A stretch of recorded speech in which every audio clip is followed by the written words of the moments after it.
Coming up next on Headline Humboldt, the California Faculty Association, a union representing the educators, coaches, and counselors of the state university system, has voted to authorize a strike as contract negotiations resume. Also, we sit down with a Palestinian woman and Cal Poly Humboldt student, Jamilla, on her fears and objections surrounding the ongoing conflict in Gaza. Coming up now on Headline Humboldt.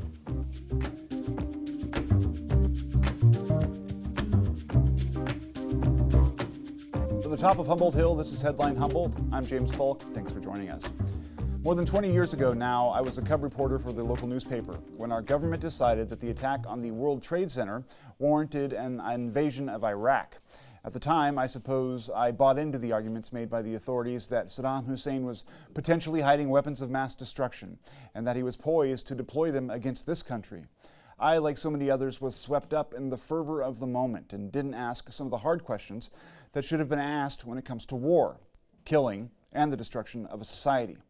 I actually lost a good friend over the issue. He felt, rightfully so, it turned out, that media had acquiesced too easily to the arguments made in favor of war.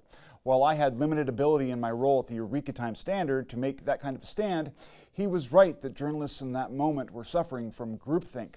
I could have done more, yet I got defensive, and in the end, the difference of opinions destroyed a valuable relationship. So, questions always need to be asked. Tonight, we get to hear from a young Palestinian woman who has deep and rational reasons for opposing the ongoing invasion of Gaza. Her family is there now, weathering the violence, and she's been active here in Humboldt County, making her own voice heard and asking for a ceasefire. Whether or not we agree with the invasion of Gaza, it's disgusting to me that even posing the question has led to repugnant accusations of anti-Semitism. Let me be clear. Opposing the war or criticizing Israel's treatment of Palestinians over the past 70 years does not qualify as racism or prejudice. And we all need to be cognizant of the fact that most of the people being hurt and killed right now in Gaza are innocent civilians who were as horrified by the recent attack on Israel by Hamas as everyone else. It could even be argued that they were more horrified because they saw in the attack the unfolding rationale for their own destruction. I know this issue arouses strong feelings and deep resentment from both sides, but I trust my audience enough to believe we can have these nuanced discussions without adding to the hatred and misunderstanding that seems to blind the world. I don't excuse the Hamas attack under any circumstances. It was horrific, bloody, and terrible in a way we've seldom seen. I understand Israel's need to protect itself and prevent future attacks. But neither do I excuse the excesses and brutality of Israel against folks who for the most part had nothing to do with shedding Israeli blood, nor can I ignore the history that has made all of this so very complex and difficult. But first, other news. The California Faculty Association, a labor union representing the educators, coaches, and counselors of the 23-campus state university system, voted this past week to authorize a strike. It's a vote of confidence for union leadership, and while it doesn't necessarily portend an imminent strike, it does make that possible and provides the union with leverage in getting its contract demands met. The authorization was supported by 95% of union membership. Contract negotiations are set to begin again soon in earnest. We spoke with Lauren Cannon, a Cal Poly Humboldt professor and union representative, who explained what the employees are seeking. You know, we're looking at the budget of the CSU. We're looking at them hoarding basically, millions of dollars, bringing in more money every year than they're putting out. And then as time goes on, the amount of that money that's going actually to teaching and serving California students, that keeps being decreased. And if you don't treat faculty well, if you don't treat those of us who are counseling our students, teaching our students, coaching our students, working with them in the library, that is not the way to serve California students. A budget is a moral document. It identifies what is valued. And what we see now is that teaching, coaching, counseling, working with students in the library is not valued. So what we're asking for is we're asking for salary so that we have a chance to stay above inflation. That's a big deal. We're asking for the lowest level of the lowest paid faculty members to have a bump in that lower basement of their pay. Right now, we've got faculty members across the state who literally have to have secondary jobs because it's not a living wage. For faculty members, there's a lot of schools in the 23 campus system where you'll have a class of 30 and then it goes to 33, then it goes to 35, then it goes to 40, and that goes to 45. And that really impacts the educational environment of that classroom. And it also affects the workload of that faculty member. Citing the high pay and generous benefits enjoyed by the system's chancellor, Cannon said faculty members are feeling disrespected by the system's inflexibility on issues related to low pay, growing workload, and systemic inequities. We're not feeling respected. We're not feeling respected when the chancellor of the system has a salary of $1 million and has a housing allowance of $96,000 a year. That's just for housing. So the chancellor gets a $96,000 housing allowance, $12,000 car allowance. The rest of us are just kind of buying our own cars and paying our own rents. So you've got this incredible imbalance. I'd call it a maldistribution of resources of California. And faculty members are noticing that. We're noticing that the COVID inflation time took away our power to, take care of ourselves and our family. So yeah, 95% said that if we need to withhold our labor, we will. And that's a big deal. It's a vote of confidence for our democratically elected union leadership, and a recognition that all the good arguments that we have put forward at the bargaining table up to now, in terms of health and safety, in terms of salary, in terms of allowing people to have enough, salary when they come in that they don't need a second job. In terms of workload, all of those great arguments have not made any effect on the chancellor's office bargaining team. So yeah, our members are fed up. The federal government this week announced that the Humboldt Bay Harbor District will receive an $8.7 million grant to support the construction of a wind power terminal on Humboldt Bay. The money will go toward a heavy lift marine terminal and will support that project up through shovel-ready status. Bob Carl, Senior Vice President and General Manager of Crowley Wind Services, said the grant is pivotal in helping the project advance. This marks another milestone in our path toward giving the county, state, and the nation a new source of energy that respects the environment and reduces greenhouse gas emissions, Carl said. The money comes from 2023 Port Infrastructure Development Plan, which arose out of President Joe Biden's infrastructure plan.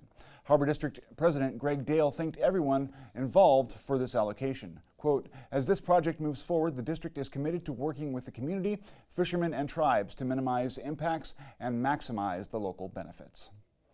Keat is a candidate for Seeds for Change at the North Coast Co-op. Seeds for Change lets you round your purchases up to the nearest dollar and donate the remainder. The proceeds from these go directly to support nonprofits like Keat. Now, if you are a co-op member, please vote for us. To be the lucky monthly recipients for 2024, you can vote online at northcoast.coop or vote in person at either of their locations by November 9th. So we're now joined by Jamilla, sorry, I should know that by now. Jamilla, I get nervous. But anyway, she is a Palestinian woman and a student at Cal Poly Humboldt. Thank you so much for coming in. Thanks for having me. Now, we've not used your last name at your request for safety concerns, and I deeply respect and appreciate that. This is a dangerous and volatile time for a lot of folks, especially people expressing, your position.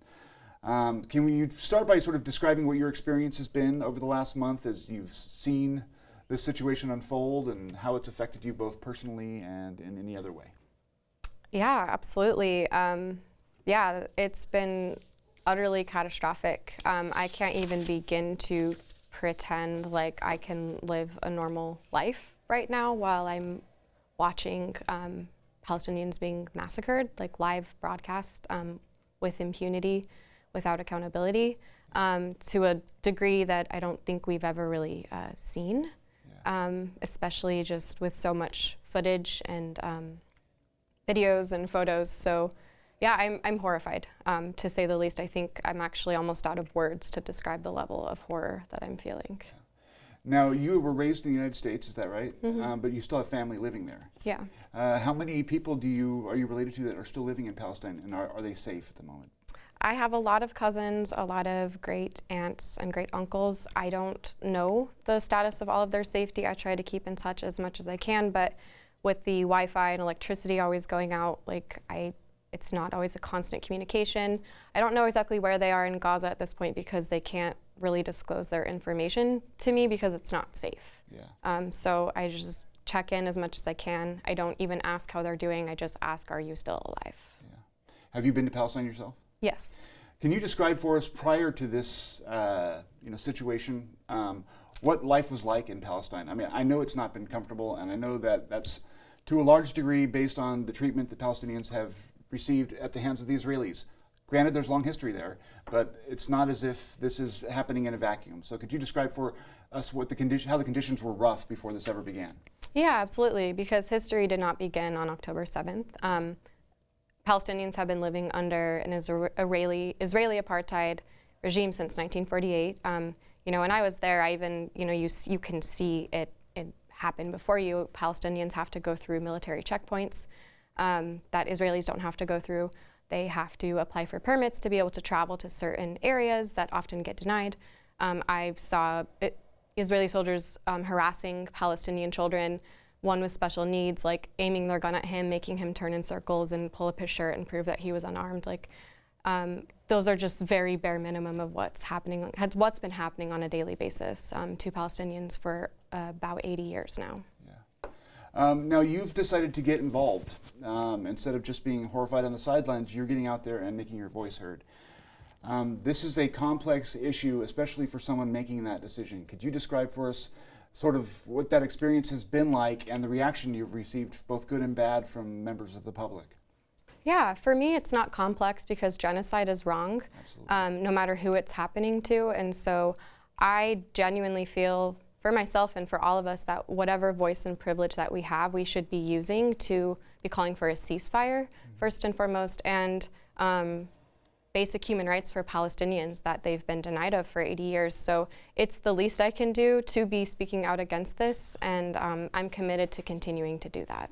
Have you encountered any anger from anybody or any kind of negative reaction from folks? Absolutely, yeah, of course, just all the things you would expect. I get called anti-Semitic because I don't want my people to be brutalized under a racist regime.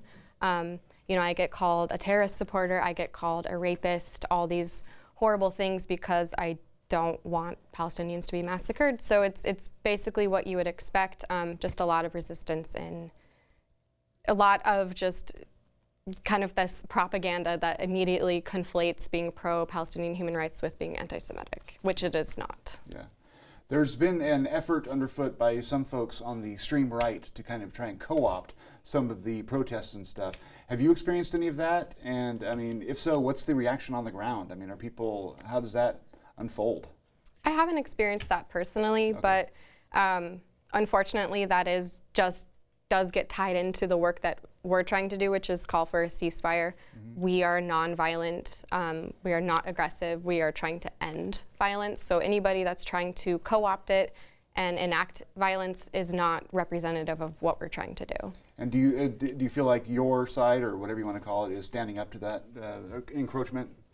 I just haven't experienced it personally. But that's a good point. Yeah. Now, so one of the things that I think happens in these situations is that we're all fed a portrayal of a group of people or a situation, and we don't necessarily understand what's really going on in terms of the the personality of the people or the tenor of the moment. Could you give us a little bit of your own perspective on what you love about Palestine and Palestinians, so that people can get a sense of the richness of the culture that maybe we don't get to see on the bombing footage on CNN? Yeah, I mean, I'm a little biased because I'm Palestinian, but Palestinians are some of the most gracious and loving people I've ever met in my life. I mean, even when I was there in Palestine and we're learning about just what their lives are like living under apartheid, like they cooked us food, they invited us into their homes and made us coffee and taught us debka and how to dance and just said we were welcome and treated us like true family. And really above all of that, they never wanted to be, they don't want to be seen as victims. They just want their basic human rights. They just want to live freely, just like everybody else. And so, yeah, Palestinians are beautiful, beautiful, peaceful people. Yeah.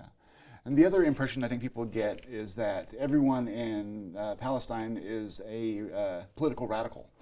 I have a feeling, call it my sense from being a 47-year-old, that the people who are politically involved are a slim minority, and most people are just going about their lives. Can you back that up for me? I mean, what does the average Palestinian think about the politics and stuff that's going on? Yeah, I mean, Hamas does not represent all Palestinians by any means at all. I mean, just like you can't associate just a certain resistance group in representing all people. Like, are we letting what the insurrection happened at the Capitol represent all Americans? Like, you can't extend that same kind of judgment to people that are not at fault here. Yeah. Now, I mean, so recognizing the right of Israel to defend itself, but also calling for a ceasefire, how would you advise them to have gone forward rather than what they've done? Just the rhetoric that we're hearing from President Biden, first and foremost, is extremely problematic, and still even today giving more aid to Israel, abetting these war crimes. So yeah. They're not doing anything to condemn this or call it for what it is, which is a genocide. Yeah. So basically everything that our leaders are doing right now, except for like Rashida Tlaib and Cori Bush, are completely wrong. Yeah. What should Israel have done differently? If you were in control of Israel, which I know you're not, how would you have approached the situation of a terrorist attack like that? Well, the thing is that Israel has been attacking Palestinians for 80 years. Yeah. So it's hard to imagine what their whole regime would look like if they haven't been doing that. Mm-hmm. So I know that's maybe not a direct answer, but I can't even imagine how Israel should respond, considering they're the ones that have been committing egregious violence against Palestinians for 80 years. Yeah. If you could sit down with Joe Biden, you just mentioned that he is adding to the problem through his, rhetoric and whatnot. What would you tell him as a Palestinian woman? I mean, what would you demand of him in terms of what you would consider just action or change of approach? See, we're telling him what needs to happen and what he needs to do as a president, but he's not listening. Yeah. So if I were to be in the same room as him, I would just like to be able to have the opportunity to look him in the eye and see if there's any ounce of humanity left inside of that person. Wow. And I assume the same thing would go for the other leadership involved as well. I mean, I think there's nothing left on that one.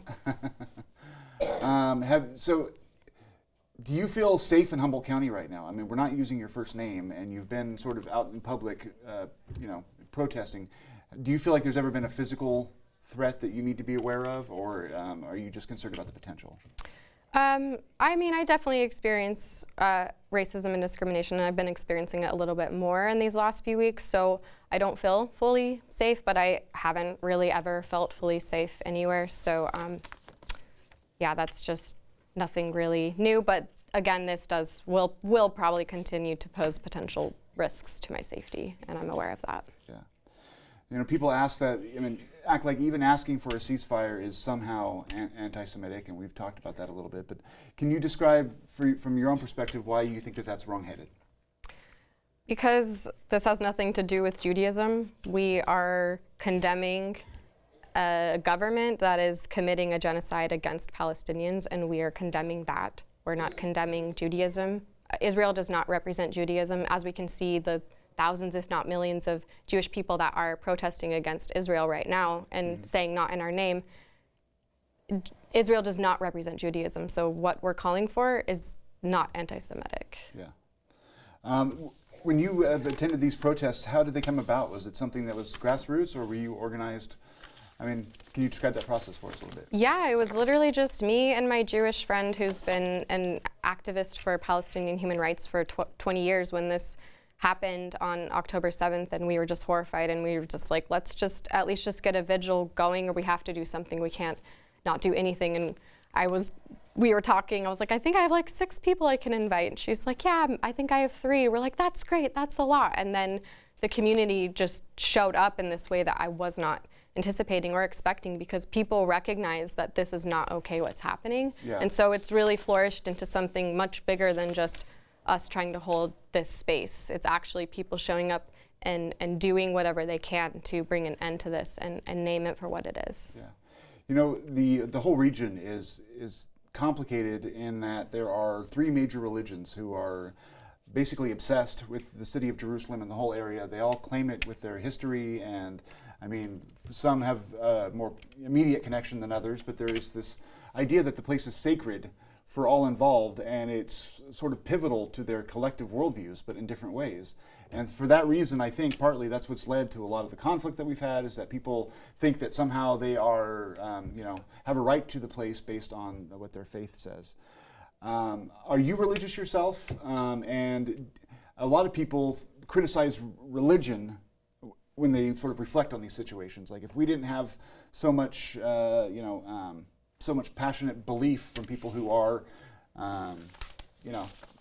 violent, this wouldn't happen. Do you feel that way about religion, and how has this affected your own spirituality, if at all? I wouldn't call myself religious, but I am culturally Muslim for sure. Yeah. And the reality is that Christians, Jews, Muslims, and Druze have been living in Palestine for thousands of years peacefully. I mean, not like there was no violence but they have been living peacefully in this region for a long time. So it's not about religion. It really is about a state that's trying to represent a religion and trying to paint this as a religious war. And certainly there are clashes that do happen on the ground, but let's just look at what history was before the state of Israel was created, and we can see that people of all faiths have been living in this region. Yeah, but there has been conflict for a long time as well. And I mean, some of those, most violent on both sides are deeply religious. It's interesting to me that when the peace accord in the 90s, when President Clinton had them to the United States and they were about to sign a deal, and that was about to go forward, it ended because the Jewish prime minister at the time was assassinated, but he was assassinated by a Jewish person. So it's, the one-sidedness of the wars and the conflict, it's been pushed on the Palestinians, but I don't believe that's necessarily true. There's so much passion and belief and, cynicism on both sides that I think it's been problematic. What do you think, in terms of the refugee situation in Palestine, how can we do more, if there is no ceasefire, how can we do more? Any thoughts on what we can do to sort of alleviate that situation if Israel's not going to listen? There has to be a ceasefire. There is no way to begin to aid Palestinian refugees until there's a ceasefire and dismantling of Israeli apartheid. That's the only way to begin to bring any kind of resolve to this issue. So, before we were asking people to send, donate to humanitarian aid, but at this point it's just we have to have a ceasefire. There's absolutely no other way around it. Yeah, there's one thing President Biden did say is that we need a ceasefire, but he said it only in the context of to get hostages out, which the hostages absolutely need to get out. But he said a humanitarian pause. Yeah, okay. True point. True there.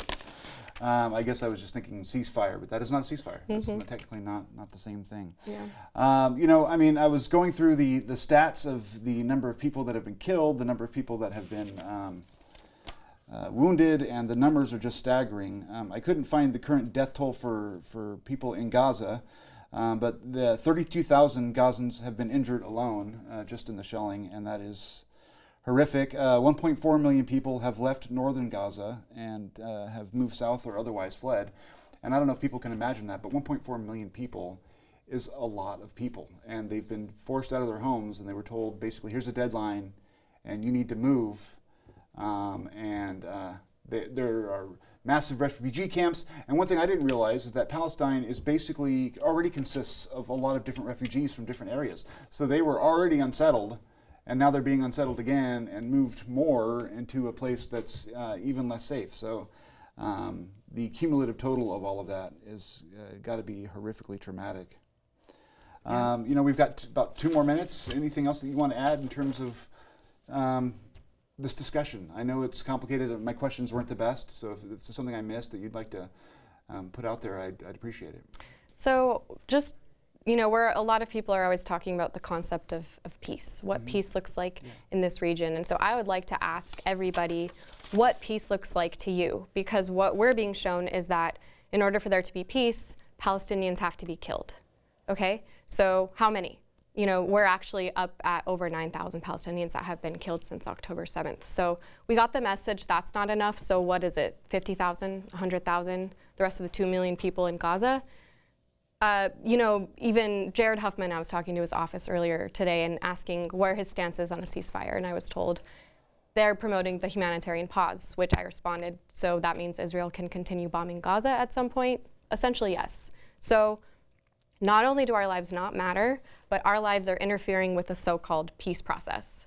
And so for those of us that actually understand what's going on, the way to true peace is an immediate ceasefire, condemning and naming this for what it is, which is a genocide, holding Israel accountable, delivering emergency humanitarian aid to Gaza, and dismantling the Israeli apartheid regime. And dismantling the Israeli apartheid regime does not mean calling for the eradication of all Israelis. Just as we defeated apartheid in South Africa, did we call for the eradication of all white people? No, we called for an eradication of an apartheid system that was systematically denying people based on their race, basic human rights. Palestinians do not have the same basic human rights as Israeli Jews. They have to go through checkpoints, apply for permits. If we want to go to Colorado, we just fly there, we drive there. We don't have to apply for a permit. We don't have to go through a checkpoint because as American citizens, we all have the same rights. Palestinians do not have the same rights. This is apartheid, and dismantling this apartheid system is the way to true peace. Yeah, I was reminded of the attacks on 9/11 when this whole thing unfolded, and it's like one thing that you don't realize when you react this way to a horrific attack or whatever else it is that violence just begets violence. If you go and you attack Gaza because Hamas attacked you, you are creating a whole new generation of Hamas fighters, and you're doing it times 10 because all the people that are getting bombed and are killed or starved or tortured otherwise, they basically are going to want to fight to get out of that situation. So it's a never-ending cycle of continuing violence and then reprisal, and you end up in a situation where it seems like removal or death are the only options, and we can't be in that place.